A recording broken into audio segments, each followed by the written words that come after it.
Hello, everybody. Good afternoon. Welcome in. I'm here to talk to you today about Mars in Scorpio. Personally, one of my favorite transits. Anyway, I'll do a bit of an AstroTarology intro. If you want to jump ahead to the collective reading, there will be a timestamp in the description box below, as always. There's many reasons why Mars in Scorpio is one of my favorite placements. And this year especially, I'll get into that. Mars is the original ruler of Scorpio before they discovered Pluto. And that Scorpio very much does carry that energy, that fiery, go for it, like intense energy of Mars, right? It's very much about action taking and what motivates you. But Scorpio's later and true ruler, in my opinion, is Pluto, which is the deep psyche. It goes into the areas of the hidden, of the unknown, even things like past lives and karma and things like that. Pluto is a very intense planet, very tiny, very far away. And NASA, with all its questionable wisdom, can't even decide if it is a planet. But it carries with it this strong magnetic energy. Psychologically, Pluto acts like a mirror. So anybody who has strong Scorpio placements, as I myself do, knows that it tends to act as a mirror in interaction with other people, which can cause people the tendency to want to break the mirror, right? If you're a Scorpio, again, you know this. But when Mars is there, that can be in place as well. So there can be a lot of deep changes taking place. Mars in Scorpio wants us to take action based on truth. But Scorpio carries with it a different kind of truth than Libra does. Yes, Libra is justice, but it's evidentiary justice. It's about what's fair. What Scorpio understands is that not all justice is fair. It's not the way it works. It's not that clean cut. Again, we're dealing with Pluto. We're dealing with absolute truths, and they don't need evidence. Scorpio is a fixed water sign. It's carried in the energy. So the truth is felt. To Scorpio energy, the same, like anything that's hidden is a lie. Whether it's an out and out lie or not, if it's below the surface, Scorpio energy wants to get to the heart of that because there's something there that needs to be seen. Ever deepening is fixed water, is Pluto. So when Mars is in Scorpio, it's definitely about taking action on those energetic truths. And you know what they are because you can feel them. It doesn't matter what you see. That's not how it operates when you're dealing. Scorpio is the psychic energy of the zodiac as well. So once more, we're dealing with the eighth house, and the eighth house is the house of the hidden, of the unknown, of personal transformation, of death and rebirth, which cannot happen without that process of embracing the energetic truth. Pluto carries with it a lot of psychological karma. So once more, we can compare it to Libra, and it's very interesting right now because, of course, Libra comes right before Scorpio in the zodiac. It rules the seventh house, which is a Venus house. It's about harmony and balance. Much, much different than Pluto. Pluto doesn't mind upsetting the apple cart to get to the core of the truth. Because the thing with Scorpio is that there is no safety without that energetic justice, the purity of the truth, not what's fair, what is true. And once more, it is about what you intuit at this time and following through on that energy. Mars, once more, is about what motivates us. You put Mars and Pluto together, and that's an incredibly strong energy to operate from as well. It's happening right now while we have the Sun, Mercury. Is Venus in Libra? Yes, it is, which is actually one of my least favorite placements. But anyway, we have Mercury, the Sun, and Venus. I think the Moon is there too. Yes, all in Libra. Scorpio comes right after because it is about getting to the deeper truth. Scorpio's opposite sign is Taurus, and Taurus is all about the status quo and what makes us feel comfortable. And Scorpio says, well, I'm not comfortable unless everything is known. Put that out into the collective at this time, and you can imagine what's about to take place. But personally speaking, that's even more so. And the reason why this year, I always find Mars in Scorpio an awesome placement. But the reason why this year even more so is because we have the dark moon Lilith in Scorpio. I've talked about that in a different video. 1 second, let me just grab some refreshment. I will link that video in the description box below if you're interested in that, because I go into Lilith a lot in the intro. But right now, Lilith is in Scorpio along with Mars. And Lilith is about the hidden part of ourselves. In mythology, in biblical references, Lilith was the original partner to Adam, but she was too self-empowered, too feisty, too wanting to take control. So she was exiled from the garden. And Eve was brought and made, of course, of Adam's rib, so more acquiescent. In psychological astrology, for me, Venus and Lilith are the two parts of our love language and how we operate in relationships. If you look at your Venus sign and your Lilith sign, Lilith represents the part you shut down in order to be harmonious or have what you want. But it is the psychological voice that's always below the surface. In a masculine's chart, it represents the energy they're most afraid to embrace as well. Very interesting interplay. In the collective astrology right now, though, we do have Lilith in Scorpio, Mars in Scorpio. So taking action on that part of ourselves that maybe we haven't wanted to bring to the surface because it's going to upset the apple cart. It's in psychological and romantic astrology, Lilith placements are among my favorite to look at. Anyway, you guys, this Lilith is going to stay in place all during Scorpio season when Venus will be there too. And I am so looking forward to doing that video. Anyway. Okay, let's get into the reading. It's still a general reading, so you won't resonate with everything I say. Just take what does as it does, if it does, and leave the rest behind as always. If you're interested in booking a private reading with me, there is a link in the description box below. All right, you guys. Mars and Scorpio, whoa. With the Sacred Rebels Oracle deck, what is the overall energy? Free from judgment, free to love. This can also be about self-judgment as well, right? The things that may be the limits we put on ourselves in terms of how deep we'll go. That's very much Scorpio energy. So that can be, but it can also be about standing up for what you love or who you love.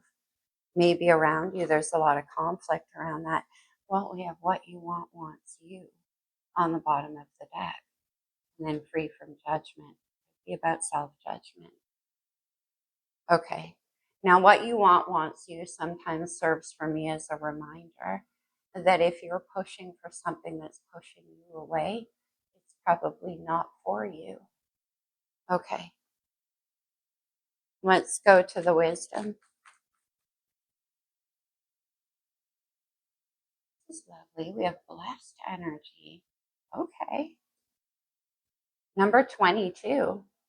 If we add it together, we get number 4. That's Mars. That's the Emperor. All right, let's get into the reading with the Naked Heart. Let's see. What's going on right now? Let's see what you're thinking about. Oh, blessed indeed. Well, this is interesting. We have the Hermit, Virgo's major arcana, and yesterday, the day after that new moon eclipse in Virgo, we get Mars into Scorpio. This Virgo energy, this is wisdom.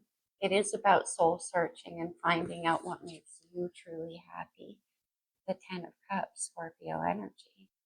The 10 of Cups is the everything card. Now, blessed energy, right? So it could be that right now you're reconciling with that, with what it is that fulfills you. What is the full picture? The 10 of Cups is the everything card, and only you can define that. So hermit mode, right? Over that new moon cycle. We had the first new moon in Virgo on the 23rd of August. And yesterday on the 21st of September, the second one. It had been a process of uncovering that 10 of Cups for you. Free from judgment. Okay. I always say, though, the shadow side of Virgo or Mercury can be a lot of self-criticism, a lot of self-judgment.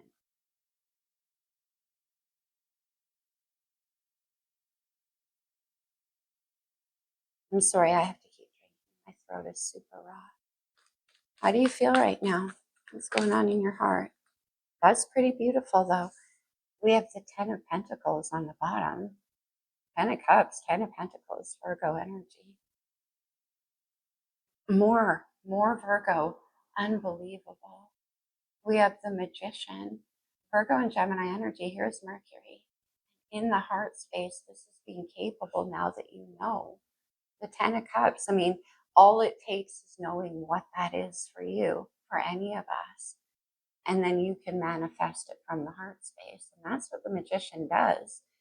But that's where the magic is, in the energy. When we hit Scorpio season, the astrology is almost pure water. So I'm liking seeing this. Okay. Very powerful. We have two major arcana and the Ten of Cups. Let's see what actions are coming up for you. What's the opportunity here? More water. We have Cancer with the Chariot. Right now we have Jupiter in Cancer. Jupiter is all about expansion. And this is about an expansion of happiness, blessed energy. But also the Chariot is our life, and it's about taking control of that and moving, again, now that you know what constitutes this Ten of Cups for you, it's moving towards it, making that choice. Three major arcana. Let me see the energy surrounding you. We'll look at that, but man, was it reluctant. This could be another person. Could be, well, oh, this is very interesting. We have the Two of Wands, the path unfolding. This Two of Wands has a crystal ball on the other side there. So it is, again, about now that you know about envisioning the path that you want to build going forward, built on the energetic truth of the Ten of Cups. I hope that makes sense. It's certainly more powerful when we manifest from the heart rather than the mind. So I love seeing the Magician there. But the Two of Wands is about making a choice to set foot on the path. On the bottom, we have Death. There's Scorpio, Death and Rebirth. Okay. What's the challenge? The Virgo energy with the Eight of Pentacles. Look who it is. It's the Emperor. In this deck known as the Sky Father, which I love. But here, blessed, remember I said number 22 is number 4. I knew we were going to see the Emperor emerge somewhere. But there is Mars energy. Eight of Pentacles in the challenge. The Eight of Pentacles is about putting in the hard work. It's about paying attention to the details, diligent effort to build towards where you want to go. Remember, we saw the Ten of Pentacles on the bottom. So that's stable. It could be about putting stability behind your plan here. This, for a lot of you, could have to do with your work. Scorpio is a very ambitious energy as well. So for many of you, this is about what you do. And your soul is calling with this many major arcana. Potential outcome.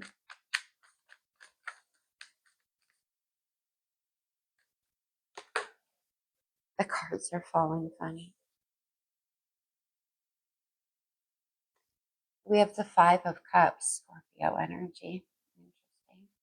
The Five of Cups is a card about looking at what slipped away with some degree of loss or mourning.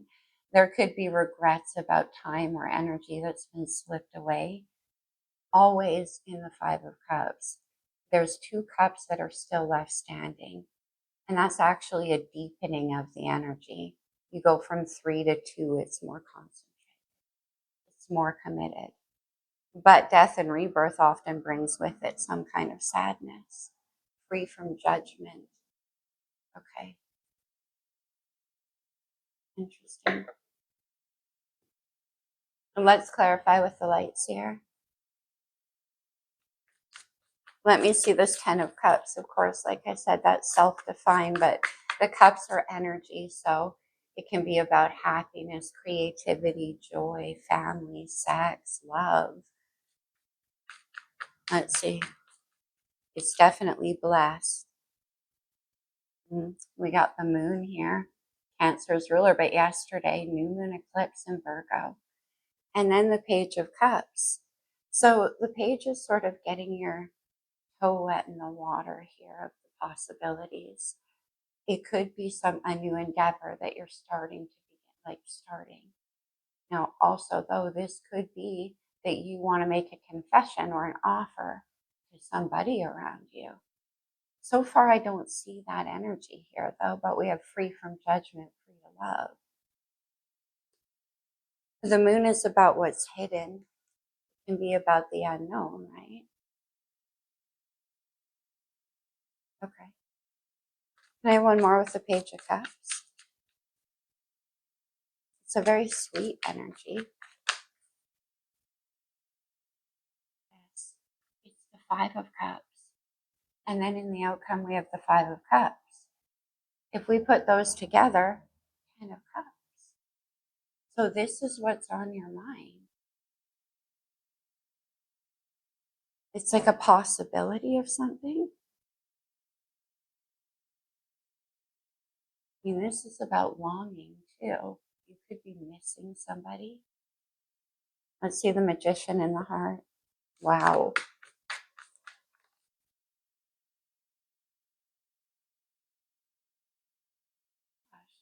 Look at all the major arcana coming out. We have the High Priestess, Pisces and Cancer energy. I told you guys the water energy was huge right now. Actually, Saturn just entered Pisces.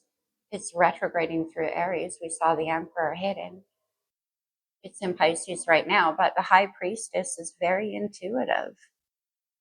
And I said, you manifest from the heart. We have the Magician and the High Priestess in the heart. Oh my gosh. Let's get one more there. Two of Wands. The High Priestess is number 2. So it's, again, about following the wisdom in there, manifesting from there. Let that inner knowing. The Page of Pentacles wanted to come out. 8 of Pentacles. Okay. Making something solid. High Priestess. We have the 9 of Pentacles. What? And then the 8 of Pentacles is in the challenge. The 9 of Pentacles, I mean, again, for some of you, this can have to do with your work. This can have to do with you manifesting a new career for yourself. Could be very, very spiritually based. It could be that where you operate from now has that sort of judgment around it where you couldn't engage in this, whatever this is for you. Blessed. On the bottom of the deck, I see the Devil. Interesting. Saturn. Capricorn's major arcana. The Devil is about fear. It can be about doubt. It's what holds us back. Repeating cycles. Judgment right here. Let's see the Chariot.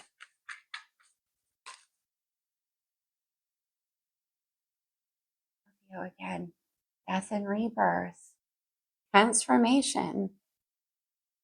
See, we're not going into the past, but this 5 of Cups has a longing to it or a regret. And then we have the Knight of Cups. Good.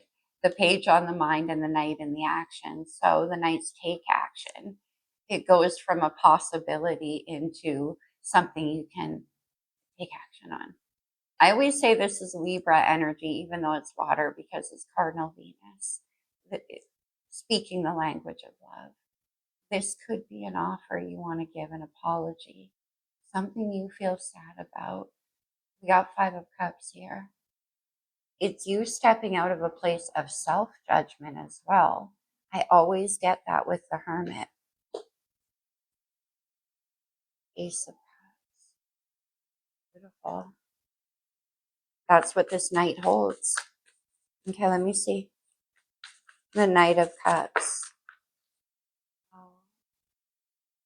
Death and rebirth. It won't go away.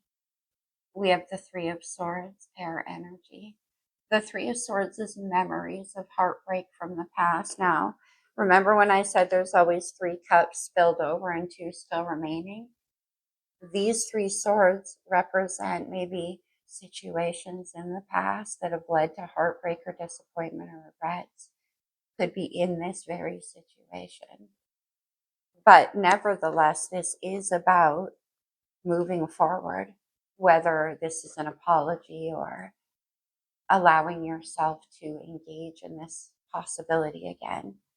It could still be about creativity. Cups are not just romantic love. It could even be familial love or whatever. Okay. But it's like this Knight of Cups wants to come in and bring some kind of transformation to the situation. Yeah, look. 9 of Cups. Remember, we already saw that. Plus the Ace of Cups. 10 of Cups on the mind. And that is what the Knight wants to bring in. Some kind of transformation based on this Three of Swords. Let me see the Two of Wands.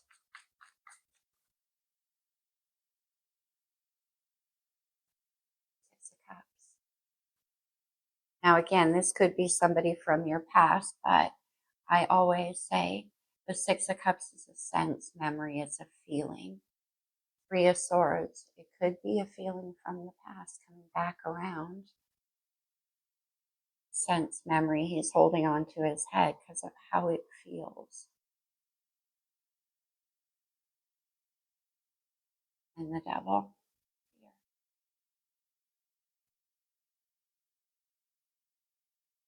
Let me see the Devil. Judgment. Why the Judgment? Let me see. The Queen of Cups, Cancer energy. The Queen of Cups is the queen of all of this emotion here. Definitely the cornerstone of the 10 of Cups. But why the Devil? Let me see.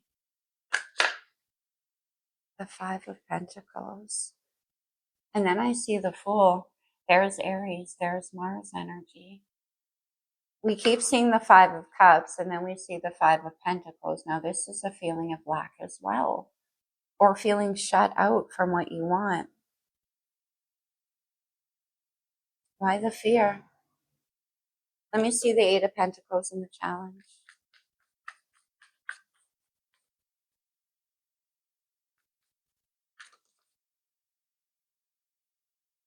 I'm not surprised.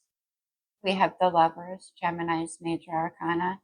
I don't know what connection this is, but it is incredibly powerful, whatever it is. Because we have the Lovers, we have the High Priestess and the Hermit. That's the highest spiritual couple in tarot for me. The Six of Cups and the Lovers is soulmates. But as I always say, when we encounter Lovers type situations on our path, it sends us to a crossroads. It could be, again, between the evidentiary truth and the sensed truth, High Priestess and the Magician in the heart. The energetic truth.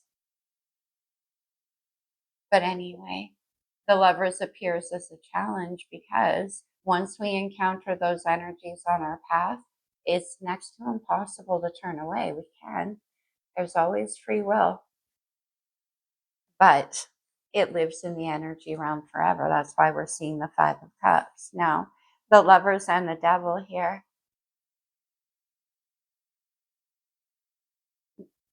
The Devil is number 15 in the major arcana. The Lovers is number 6, 1 and 5, right? Number 6 of the spirit of the flesh.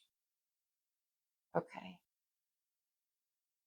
Some of you can be afraid to be, like with these pentacles, if this is about the work that you do, you could be afraid about losing resources. Let me see the Lovers.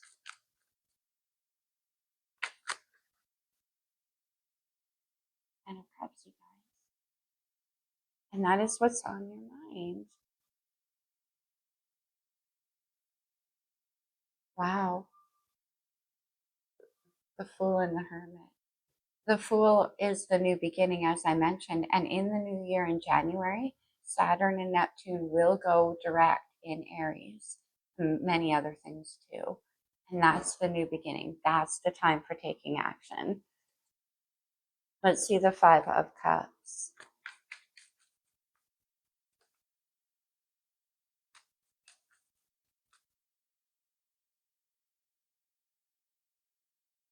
We get the King of Wands, Aries, Leo, Sagittarius energy. The King of Wands is very much self-empowered. This guy takes action based on what his heart wants, what he envisions. We already saw Aries energy, and I was saying it's love rewards the brave, right? And for some reason, this is coming in with the Five of Cups. And then I see the Hierophant. Taurus is major arcana. The Hierophant is about belief systems. So free from judgment, free to love. Whatever this is, it could be a family system around you. It could be a workplace situation that's very formal. It could be a position of leadership that you're in that holds you back from that Ten of Cups. Let me see if I can get a little bit more clarity. I know it's coming out vague. I'm doing the best I can. Let me see the Ten of Cups. The Hierophant. And I said did I say we had another 5? No. Never mind. Look. Birth. I mean, this can be about reinvention entirely. Who's the Queen of Cups? Devil. Let's get one there. Let's go back to the Naked Heart. Let me see the Queen of Cups. What is the Devil about? The King of Pentacles. And then the Five of Pentacles. Yeah, I just feel like you would be afraid of losing some kind of stability here, like going against the grain or against some kind of belief system. Let me see. The Hierophant and the Five of Cups. No.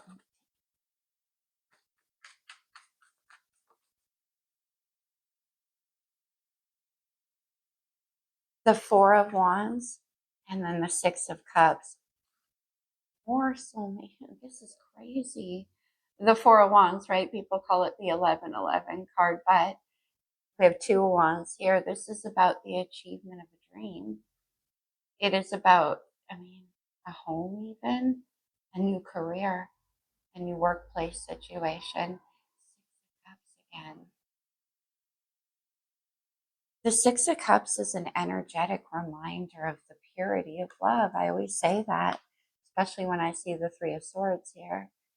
But for some of you, once more, it's going to require you getting yourself free of some kind of belief system or some kind of, we have the Eight of Pentacles in the challenge. So it could be some kind of work contract or something like that.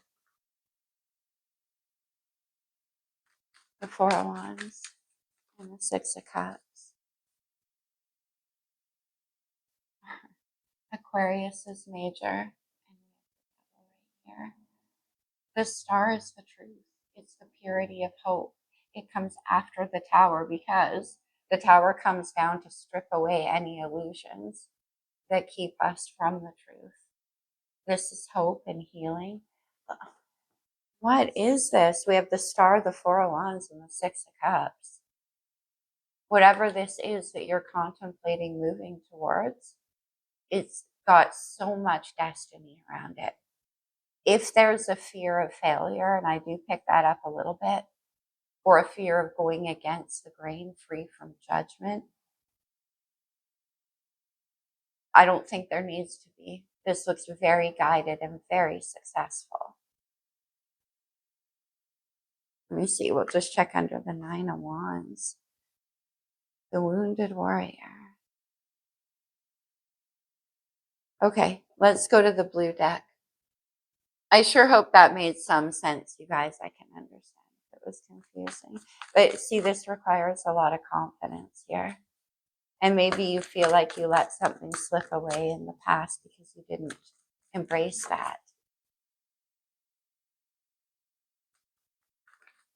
One more.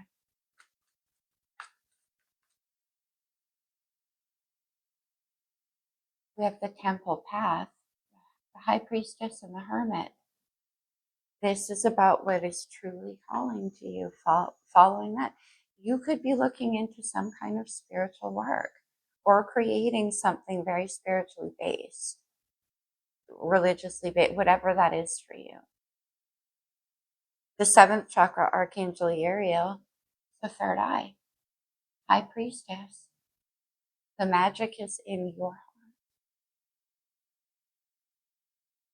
Action. Aries energy, Mars energy, based on that intuitive knowing. Your heart knows.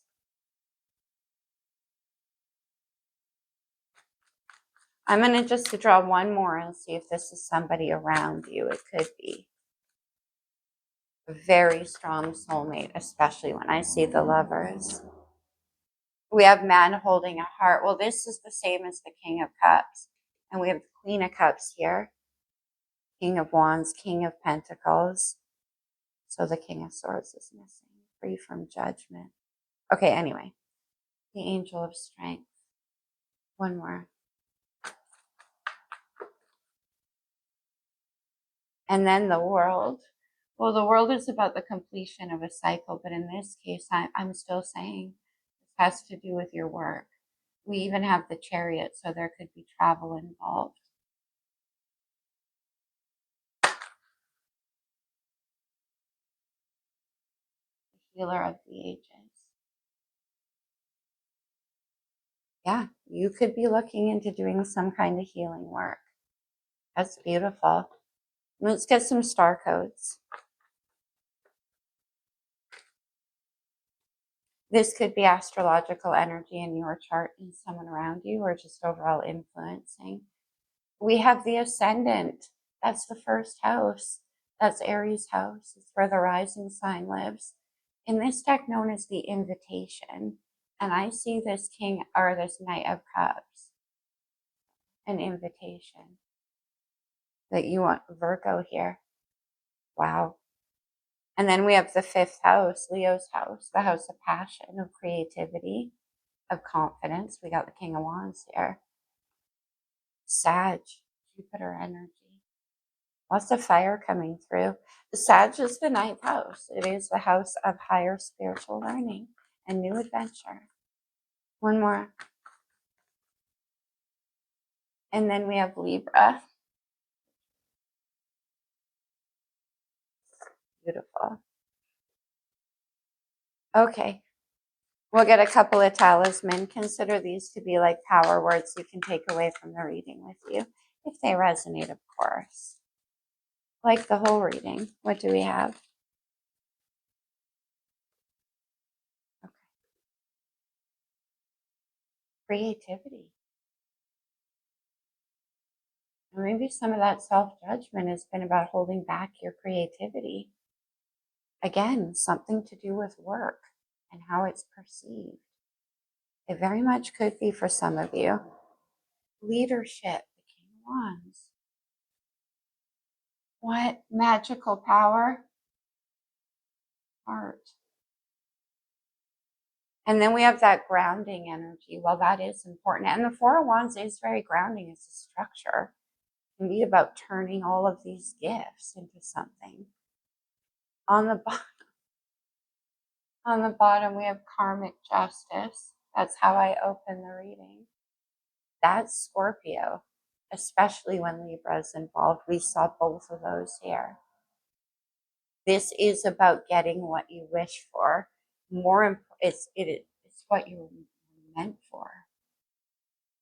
Wow. Hierophant. Okay. That lives in the heart. It's a sense memory. You've always wanted this. Whatever it is for you. Why did I grab this? Do we need another one?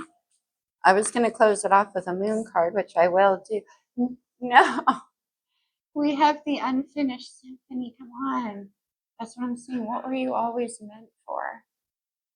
Could be something very creative. That symphony needs to be finished. Beautiful. Let's close it off for you with a moon card. We did just have a very powerful moon cycle. Okay. We're heading towards a new moon in Aries as well as a full moon. Or it'll be in Libra. It's a full moon in Aries. And there's this fire energy. What do we have? We have last quarter moon in Aries. Work through your feelings. That 5 of Cups, that longing. New moon in Capricorn. Up and leave. Unbelievable. Last quarter moon in Virgo. Attend to the details. The 8 of Pentacles right there. All right, my friends. I truly hope that made some sense for you. I'm sorry if it was a bit ambiguous. I love you guys very much. I'll see you soon. In Scorpio. Namaste.